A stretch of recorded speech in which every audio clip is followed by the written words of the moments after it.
Radhe Radhe friends, आपका मेरे Shri Radhe Radhe channel में फिर से एक बार स्वागत है। आज हम लेके आए हैं कार्तिक कृष्ण पक्ष की एकादशी, जिसे कि हम रमा एकादशी के नाम से भी जानते हैं।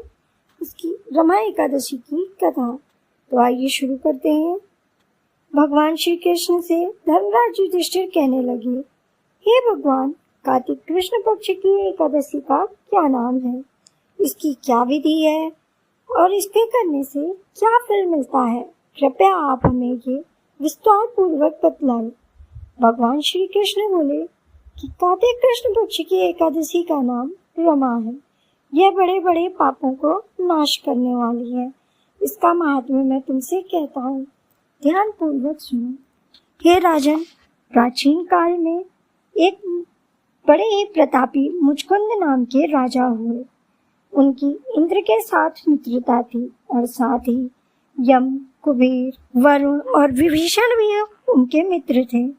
यह राजा बड़ा धर्मात्मा और विष्णु भक्त था और बड़े ही न्याय के साथ ये राज करता था। उस राज की एक कन्या थी। राजा की एक ही कन्या थी जिसका नाम चंद्रभागा था। उस कन्या का विवाह चंद्रसेन के पुत्र शोभन के साथ हुआ। एक समय शोभन अपनी ससुराल को आए हुए थे। उन्हीं दिनों जल्द ही पुण्यदायिनी एकादशी रमा एकादशी भी आने वाली थी। जब व्रत का दिन समीप आ गया तो चंद्रभागा के मन में अत्यंत चिंता उत्पन्न हुई कि मेरे पति अति दुर्बल है और मेरे पिता की आज्ञा अति कठोर, क्योंकि राजा ने दशमी के दिन ढोल बजवाकर सारे राज्य में यह घोषणा करवा दी थी कि एकादशी के दिन कोई भी भोजन नहीं करेगा। ढोल की घोषणा सुनते ही शोभन को चिंता में पड़ गए और अपनी पत्नी से बोले, हे प्रिय, अब मैं क्या करूं?